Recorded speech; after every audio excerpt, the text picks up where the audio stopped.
Bonjour et bienvenue dans le podcast Essentiel, le podcast qui parle spiritualité incarnée, développement personnel, pour vous aider à reprendre votre bâton de pouvoir.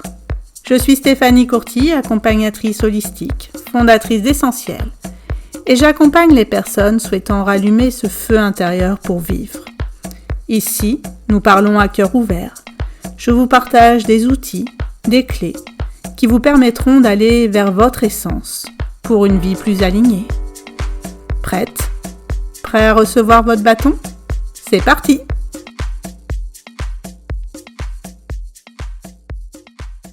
Bonjour et bienvenue dans ce nouvel épisode du podcast Essentiel. Aujourd'hui, j'ai la joie et l'honneur de recevoir Alice Braconnier, qui est énergéticienne et qui fait également de la communication animale. Et aujourd'hui, nous allons parler communication animale. Bonjour Alice et bienvenue. Bonjour, merci de ton invitation. Avec plaisir. Est-ce que tu peux te présenter en quelques mots et nous dire qui tu es? Bien sûr, donc je suis dans ma vie d'avant, j'étais éducateur sportif et j'ai perdu mon papa en 2017 et donc là, switch total, je me suis tournée vers le bien-être pour pouvoir faire face à ce deuil-là. Et en 2019, j'ai ouvert mon premier centre d'accompagnement au bien-être. Et par la suite, du coup, on tombe dedans un peu comme Obélix dans la marmite. Donc, j'ai commencé à être au contact de plusieurs personnes au niveau du bien-être. J'ai commencé, moi, à me former aussi au niveau du bien-être. Et à tomber dans ce domaine assez intéressant parce qu'on n'a jamais fini d'apprendre et de rencontrer de super personnes. Donc aujourd'hui, je réalise des soins énergétiques et je fais de la communication animale. Voilà. Ok. Et qu'est-ce que c'est que la communication animale? Parce que je sais qu'il y en a qui connaissent, d'autres qui en ont entendu parler, d'autres qui n'y croient pas du tout et c'est ok, et certains surtout qui ne connaissent pas. Comment toi, tu définis la communication animale? Alors, pour moi, la communication animale, c'est vraiment un lien, très intuitif entre, l'animal et le communicant animalier. Donc en fait, c'est vraiment quelque chose d'assez subtil. Il y en a, alors pareil, selon les croyances de chaque personne, qui communique en fait avec les défunts. La communication animale, on communique avec les animaux, qu'ils soient vivants ou décédés, parce que ça fonctionne aussi sur les animaux, décédés. Donc après, selon les communicants animaliers, on reçoit, alors moi, ça peut venir, sous forme de flash visuel, sous forme de phrases, de mots. C'est vraiment en fait très aléatoire. On est tous différents selon les ressentis. Je ressens aussi moi sur mon corps à moi, en fonction des douleurs de l'animal. Donc c'est vraiment très subtil. Et après en fait, au fur et à mesure des accompagnements, en fait les intuitions, les ressentis, tout devient beaucoup plus précis. Et en fait, ça permet vraiment au niveau des gardiens, donc des propriétaires des animaux, d'avoir des réponses sur éventuellement des comportements qui auraient pu changer ou d'avoir vraiment réponse à leurs questions sur un chien, par exemple, qui va mordre ou un chat qui ne sort pas d'une cachette ou autre, selon, par exemple, un déménagement ou une situation, en fait, qu'ils ne comprennent pas. Et en fait, nous, on vient, en fait, avec ces intuitions-là, poser des mots sur les soucis, en fait, qu'ont les animaux en général. Et alors, j'ai la réponse, mais je pose la question. Est-ce que c'est un don? Est-ce que tout le monde peut communiquer? Comment quelle formation tu as pu suivre là-dessus? Alors, moi, je pars du principe et je trouve que c'est très important de le préciser, donc merci de poser la question, j'y aurais peut-être pas pensé.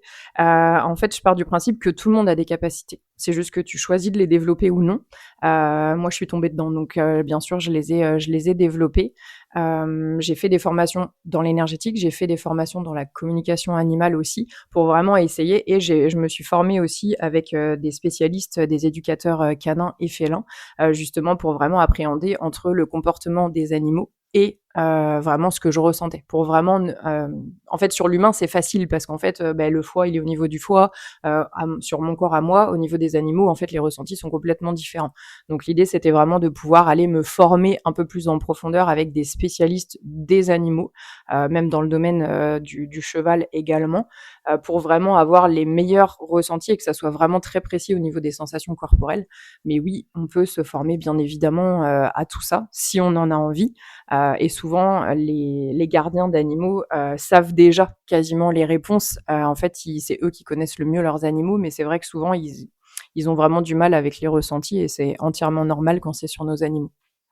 Ouais, c'est ce que je disais dans un des épisodes sur la médiumnité, parce qu'en fait, la communication animale, c'est la, La médiumnité. la médiumnité, et on l'a tous. Après, on est plus ou moins à même de l'ouvrir, enfin, d'ouvrir son canal médiumnique ou pas. On en a envie, comme tu disais, ou pas. On a, et puis il y en a qui ça va s'ouvrir d'un coup et ils vont avoir toutes les infos. D'autres, il va falloir beaucoup travailler pour. Il y en a qui seront doués, pas doués, comme un boulanger en fait. C'est ça.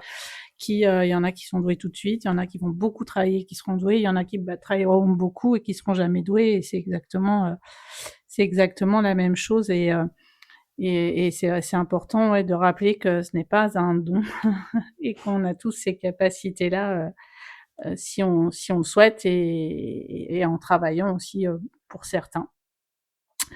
Les gens, ils viennent te voir, donc ils viennent te voir, c'est pour quel type d'animaux? Tu as beaucoup les chiens, les chats, les chevaux? Alors, oui, beaucoup. Alors c'est parce que je pense que c'est la majorité en tout cas, chiens, chats, chevaux. Donc après sur tout ce qui est NAC, je l'ai pas forcément fait. NAC, ça veut dire? Alors NAC, c'est tout ce qui est, les animaux de compagnie, donc les lapins, les furets, les petites souris, voilà, ça c'est pas vraiment Les des demandes, hamsters, les les trucs. hamsters et cetera. C'est pas vraiment des demandes que j'ai eues parce que je pense que les gens, voilà, c'est peut-être, je sais pas, peut-être qu'ils en accordent moins d'importance ou pas, mais en tout cas, c'est pas les demandes qu'on a en général parce que souvent, en fait, nous, on vient en accompagnement des vétérinaires, on vient en accompagnement des éducateurs et souvent, on va plus voir un éducateur pour son chien ou son chat, plutôt que pour un hamster. Donc effectivement, c'est un peu plus facile. Et est-ce qu'on peut faire des communications animales à tous les animaux? Alors je veux dire, à tout type d'animaux, Alors, toute espèce? je suppose que oui, mais j'ai jamais essayé sur, les animaux de la mare, par exemple les grenouilles, les choses comme ça. Donc non, après je suppose que oui. C'est vrai que c'est des choses que j'ai pas forcément, tentées en expérience en tout cas. OK. Ouais. Moi, j'avais fait mes poules, enfin ma poule, et ouais, c'était assez, pendant une formation en com animal, j'avais fait sur ma poule, là, ma vieille poule, et c'était hyper chouette. Bon, Mmh. c'est assez, bah, ça reste assez, simple, mais sur la com, mais c'était très, très chouette. Et j'avais une des collègues, qui m'avait dit: «Elle s'est amusée à faire ça sur une mouche». OK. Non, Voilà. j'en suis pas là. Et J'en suis pas là. et je dis: «Ouais, bon, OK». Mais est-ce que c'est comme pour les humains, quand on se connecte, aux personnes, où il faut avoir, l'autorisation du gardien? Alors, en général, il faut l'autorisation du gardien, comme pour les séances énergétiques aussi, hein, c'est la même chose quand, tout est à distance ou même alors quand c'est en présentiel, ils viennent avec leur gardien donc voilà, c'est moins problématique. Mais quand c'est à distance, oui, il faut, l'autorisation du gardien et c'est souvent eux qui doivent nous contacter, pour faire les séances. Ouais, parce qu'on voit beaucoup, enfin, on voit de plus en plus de, formations, sensibilisation je trouve au comme animal, et pour moi, c'est pas, enfin, on voit, je sais pas, un chien dans un enclos quelque part, si on n'a pas l'autorisation du gardien, c'est pas OK, Mmh. d'aller se Pour moi, non. Après si voilà, si c'est des animaux en difficulté, il y a beaucoup d'associations, en fait, qu'on peut appeler pour ça. ouais, c'est ça, et Mais qui font après après le voilà, truc. qui font après, appel, souvent à des communicants animaliers. Mais c'est vrai que enfin voilà, on pourrait s'entraîner, mais je suis pas vraiment sûre que ça fonctionnerait et en tous les cas, il faut quand même l'autorisation. Enfin, Mmh. c'est important de l'avoir, en tout cas. Mmh. Et comment ça se passe une séance? Alors tu parlais de séance à distance Mmh. et de séance en présentiel. Comment ça se passe dans les 2 cas? Est-ce que tu privilégies plus l'un que l'autre? Comment c'est? Alors, c'est vraiment en fonction des gardiens des animaux. Alors forcément pour les chevaux, venir au cabinet, c'est un peu plus compliqué. Donc là, c'est plus on va directement chez eux, ou sinon, en fait, on le fait sur photo.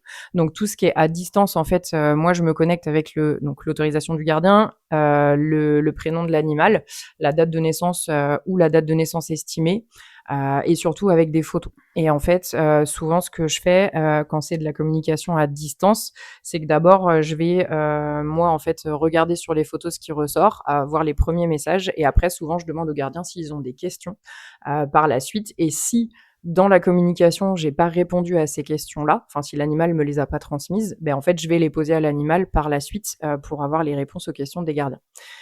Donc ça, c'est vraiment pour tout ce qui est à distance, et après pour tout ce qui est en présentiel, donc soit directement donc dans les prés pour, les gardiens des chevaux ou sinon, ceux qui viennent directement au cabinet sur Esnay.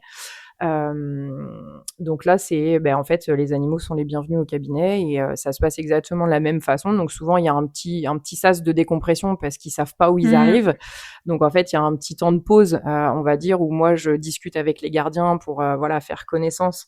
Je leur dis bien de pas trop m'en dire non plus, parce que je veux pas que moi, mon mental interfère.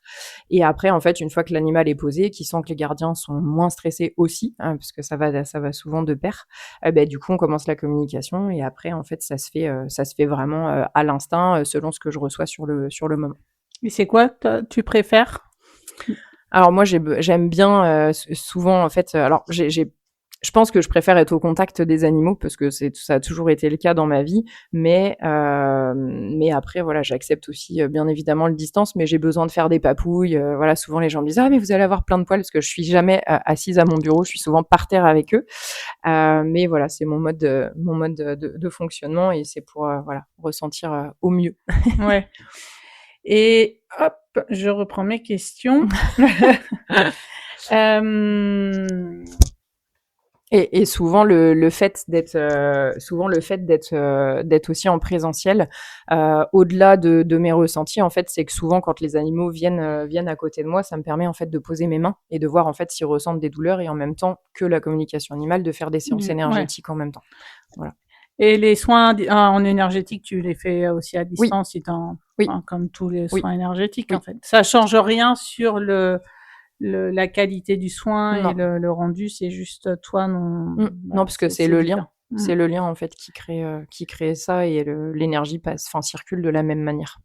Est-ce que ça t'est déjà arrivé en com, que l'animal, il te dit: «Bah non, là, je suis pas du tout, je suis pas j'ai pas envie là tout de suite», Alors, il m'a jamais dit qu'il avait pas envie, mais souvent, ça m'est arrivé une fois donc, dans les 5 dernières années depuis que je fais de la com, où en fait les informations étaient complètement, n'avaient ni queue ni tête et en fait, en creusant avec la personne, en fait, il m'envoyait des infos sur sa couleur des yeux parce que c'était un animal disparu, couleur des yeux, pelage et cetera. Enfin bref, alors que, c'était complètement incohérent parce que j'avais la photo de la personne et en fait, sauf que j'ai appris que l'animal, c'était pas, l'animal de la gardienne de la personne qui m'avait contacté, c'était le chat d'une autre personne. Et là, je me suis dit, ok. Donc en fait, là, ça montre aussi que l'autorisation est importante et qu'il faut vraiment que ça soit le gardien le ou la gardien de gardienne. l'animal. Ouais. Mais en fait, c'est souvent vraiment ça a ni queue ni tête. Donc à un moment donné, on s'en rend compte et on se dit, ok, c'est soit que Mmh. c'est pas le bon moment pour lui, ce qui est possible, soit c'est qu'il y a autre chose et du coup, il faut aller gratter dans le autre chose. Mmh. Et justement, est-ce que tu fais les animaux égarés? Parce que Alors, ça, c'est souvent un débat, dans le milieu de la com animale. Est-ce qu'on fait, on fait des animaux égarés ou pas? C'est ça. Alors je l'ai beaucoup fait au départ et en fait, je trouve ça très frustrant parce que malgré des indications qui sont très claires sur, les ressentis, sur les lieux, sur le cheminement de l'animal, que ce soit avec les cartes, le pendule, mes ressentis ou autres, en fait, ça arrive que les gardiens, ne retrouvent pas les animaux. Donc c'est quelque chose que je dis moi au départ de la séance. Mais ça reste très frustrant pour moi et je trouve ça très blessant, moi qui aime les animaux, de me dire que, qu'au final l'animal, soit est décédé, soit ne revient pas, ou que le gardien n'arrive pas à le retrouver. Donc en fait, petit à petit, j'ai vraiment, laissé, je le fais vraiment très ponctuellement. J'ai beaucoup plus de demandes pour les animaux décédés que pour les animaux égarés. Égarés. Mmh. Les animaux décédés, tu laisses un laps de temps entre le décès et la com, parce que souvent les gardiens ils sont dans une détresse émotionnelle et ils Mmh, veulent une com tout de suite. c'est ça. Donc en fait, c'est comme pour, les défunts humains. Du coup, il faut le temps que l'animal, alors selon le cas de décès, mais il faut le temps que l'animal, en fait, enfin, voilà, «reprenne ses repères» entre guillemets, si on peut appeler ça comme ça. Donc je laisse toujours un petit laps de temps et en fait, j'ai pas envie de leur sauter dessus non plus, pour avoir plus d'infos et justement pour répondre, à cette phase qui est quand même assez compliquée pour les gardiens. Donc oui, je laisse toujours un temps, là je l'ai fait, pas plus tard qu'aujourd'hui pour une association qui avait perdu un animal et c'est vrai que, en fait, ils l'ont perdu il y a 2 semaines et je trouve que c'est la durée vraiment, en tout cas pour moi, respectable et minimum, pour, pouvoir avoir des informations. Ouais, donc 2 semaines environ après Ouais, le au décès. minimum. Mmh. Et tu fais les accompagnements en fin de vie, justement pour les Oui, animaux? ça m'est arrivé aussi, pareil, une dame qui avait fait une com et qui m'a rappelé, 1 an après, justement parce que l'animal était en train de décéder. Donc en fait, je l'ai fait, juste avant son décès pour qu'elle lui donne toutes les infos qu'elle avait à lui donner, même si elle lui avait dit de vive voix, c'est toujours, en fait, ça Mmh. passe pas de la même manière et du coup, après, j'ai refait, quelques semaines après le décès, juste alors ça, c'était plus moi, où je l'ai refait, vraiment pour lui redonner des nouvelles, en fait, quelques temps après. Ouais, puis savoir s'ils sont prêts ou pas à partir C'est aussi. ça, exactement. Alors après, moi je suis pas vétérinaire, c'est vraiment un travail en complément. Donc en fait, je suis pas ni vétérinaire ni Dieu pour dire l'animal doit mourir ou rester. Mais en fait, ça permet aussi d'avoir, les meilleurs ressentis en fait pour les gardiens pour, qu'ils puissent entendre aussi la décision et en fait passer les messages qu'ils ont à passer avant. On devrait Mmh. tous pouvoir avoir cette chance-là. Ouais.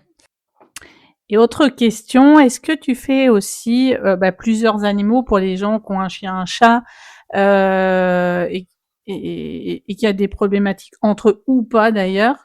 Comment ça se passe dans ces cas-là? Tu les fais à la suite? Tu fais la communauté d'animaux?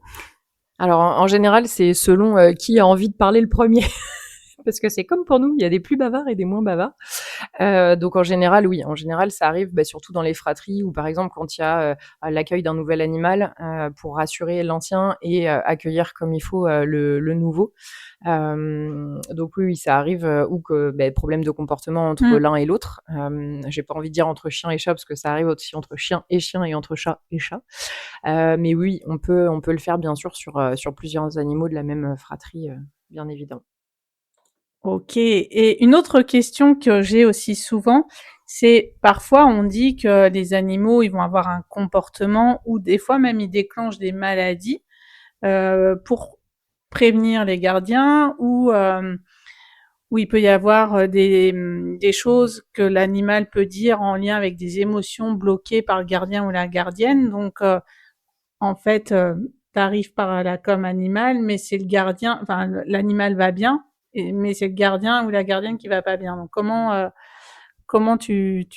voilà, comment ça se passe dans ces cas-là?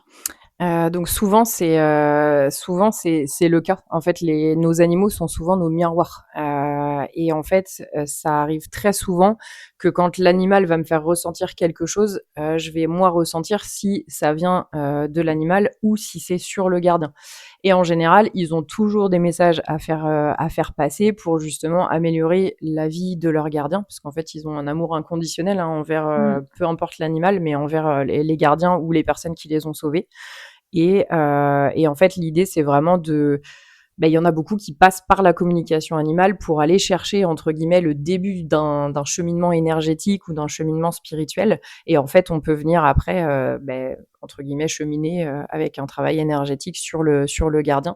Mais en tout cas, ils ont souvent, Et tu redemandes l'autorisation au gardien, enfin voilà, tu oui, fais le débrief de la com oui. et après libre arbitre au Mmh. gardien, de venir en soins avec Bien toi, sûr, moi, je forcerai jamais, en fait, mmh. si de toute façon, il Ou faut on tu vas pas y aller en direct, Non, jamais. En fait, et souvent, c'est à travers la com, parce que quand c'est à distance, en fait, je fais un retour vocal. Donc comme ça permet aux gens d'avoir une trace et en fait, quand les gens viennent en présentiel, souvent ils peuvent enregistrer, donc ça leur permet aussi de mmh. réécouter pour le cheminement et en fait, forcément, quand on est, en présentiel ou même à distance, en fait, il y a un lien de confiance qui se crée, donc c'est aussi plus facile pour les gardiens, en fait, de se confier ou de cheminer, en fait, avec moi par la suite. Mmh. Mais moi, je sais que j'ai eu tu faisais pas encore de com, donc c'était pas avec toi. Mais c'est vrai que notre chatte a clairement fait passer des choses pour que mon fils aille faire des soins et il a accepté en fait d'aller faire des soins après le décès de son père parce que c'était passé en com animal par le chat. Et j'ai juste trouvé ça extraordinaire en fait. Et en fait, notre chat avait pas grand-chose à dire. C'était uniquement voilà pour qu'Achille aille en soins et libère des choses. Et il y a autre chose moi qui m'a marqué dans ma vie. On avait avant que mon mari décède, on avait un chien qui était voilà qui avait 11 ans, donc qui était pas un labrador, donc c'est vieux mais pas hyper âgé. Et on l'a perdu en quelques jours d'un cancer fulgurant en 3 jours, alors qu'il allait bien. Et mon mari, on a su pour son cancer 3 mois après. OK. Et sauf qu'à l'époque, j'étais pas dans ce raisonnement-là et en fait, on s'est pas dit: «Ben, il meurt subitement d'un truc complètement anormal, c'est peut-être qu'il y a quelque chose». Et je me dis avec le recul, en fait, bah, notre chien s'est sacrifié pour nous dire il y a quelque chose. Et c'était plus le chien de David que le mien, en plus, par rapport à mon labrador actuel qui est plus le mien. Et en fait, on n'a pas vu à l'époque, on n'avait pas vu le truc et je me suis dit, mais en fait, on aurait fait une com animale à ce moment-là, ben, on aurait eu plein d'infos. Alors, est-ce que ça aurait changé la donne ou pas? Ça, on peut pas savoir. Mais je me dis, mais en fait, c'était tellement flagrant, quoi. Et c'est possible et ça arrive. Alors, c'est pas parce que votre animal a un cancer que vous avez forcément Voilà. un cancer. Faut bien remettre l'église au milieu du village. Mais effectivement, oui, ils ont souvent des messages à faire passer sur le stress. Enfin, en tout cas, en majorité, c'est ça, sur le fait d'être moins stressé, parce que forcément, on sait que le stress, ça peut influencer plein de choses sur les maux du corps aussi. Mais oui, effectivement, ils ont souvent des messages pour les gardiens qui sont très intéressants à étudier. En tout cas, même au niveau du point de vue du gardien, parce qu'il y a beaucoup de choses aussi sur la compréhension d'eux-mêmes que ça soulève, et forcément, comme ils ont confiance en leurs animaux, et souvent, en fait, il y a vraiment, moi, en fait, il y a des choses que je dis que je ne sais pas. Donc, en fait, je pense que ça aussi, ça permet le lien de confiance, en fait, avec les gardiens. Ils se disent, OK, ça, en fait, elle a aucun moyen de le savoir. Donc, en fait, il y a vraiment ce lien-là. Et en fait, ça passe par l'animal. Et comme ils ont vraiment confiance, forcément, ça soulève pas mal de belles choses derrière. Ouais, c'est pour ça que je trouve ça chouette que tu fasses, enfin, et la com et les humains, parce qu'au départ, il y en avait qui faisaient que de la com et beaucoup maintenant s'installent et font les 2 parce que je trouve que le pont entre les 2 et enfin, voilà, c'est la com, on y va pour l'animal bien sûr, mais dans plein de cas, ça rebascule sur l'humain et donc c'est chouette, tu puisses accompagner aussi l'humain derrière, quoi. Mais c'est souvent des beaux messages en plus, donc c'est vraiment très agréable de pouvoir accompagner le vivant en général. Moi, je ne peux pas faire de la com animale, on en avait parlé. Moi, je me mets à pleurer instantanément et ça me met dans des états émotionnels parce que, comme tu disais, ils ont cet amour inconditionnel et on touche cet amour inconditionnel. Et sur des animaux fin de vie ou décédés, même quand je fais de la com à des copines, ça me met dans des états, je n'y arrive pas, c'est de trop.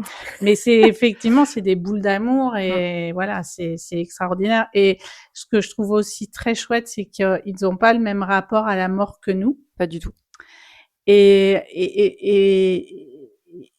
en fait, on devrait tellement avoir ce rapport-là à la mort et qu'on se prend la tête beaucoup sur la mort, nous humains. Et je trouve ça. Tu peux nous en dire un petit peu sur comment eux ils voient, enfin comment tu perçois qu'ils voient la mort? Alors je vais prendre l'exemple justement du chien décédé là pour une grosse association là aujourd'hui. En fait c'était une petite chienne et en fait ils ont à l'association la maman.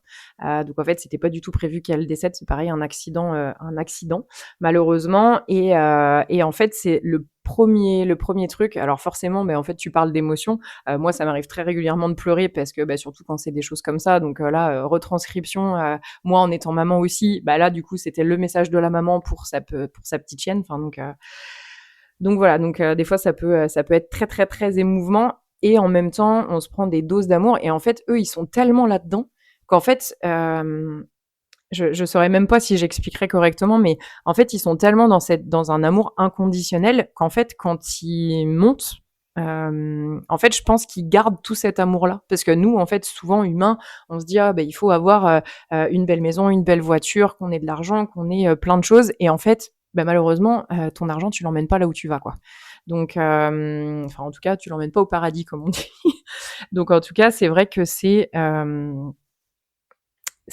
de l'amour, souvent. Ouais, et puis pour eux, enfin moi, ce que je ressens, c'est la mort fait partie de la vie et c'est une suite logique et qui savent que le lien ne se rompt pas Ne en se fait. rompt pas. C'est ça ce que j'allais te dire. En fait, le lien ne se rompt jamais.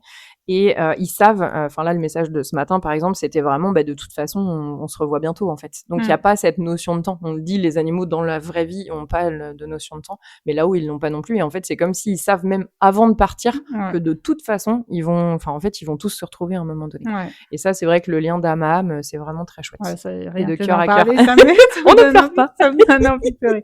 Non, c'est terrible. Mais ouais, et puis moi, ce que je ressens, c'est ils savent qu'ils sont venus pour une mission, pour un temps. Enfin voilà, et la mort, bah ok, bah, c'est terminé. Et puis on sera en contact différemment, mais et c'est très, c'est une belle leçon de vie, je trouve, de se connecter à leur vision de leur rapport à la mort des animaux, en tout cas. Et c'est surtout que les animaux nous choisissent, hein. Parce qu'on me dit souvent, c'est nous qui choisissons les Ouais, animaux, bah mais oui. c'est souvent la plupart du temps, en tout cas, ce qui ressort sur les communications, et c'est ça qui est très chouette, c'est que c'est eux qui nous choisissent, en fait. C'est pas l'inverse, parce que c'est eux qui nous apprennent aussi à évoluer. Donc, Et moi, je jouais avec mon chat. On avait été le chercher à la SPA une semaine après le décès. Et on avait vu sur Internet de la SPA un chat qu'on voulait. Et le temps qu'il nous trouve, en fait, il y a notre chat qui a sauté sur Achille, qui était hideuse parce qu'elle avait perdu tous ses poils sur la tête. Elle était vraiment moche, mais elle s'est jetée sur Achille.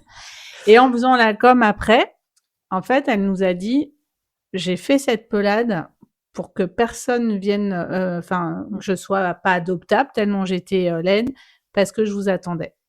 C'est beau, hein. Ouais. C'est trop chouette. Et dès qu'elle est arrivée ici, elle a retrouvé son beau poil et puis il nous avait dit à l'SPA, ça va être compliqué avec le chien, elle est pas trop chien, enfin elle est hyper sauvage et tout. Et dès le lendemain, elle était dans le panier du chien.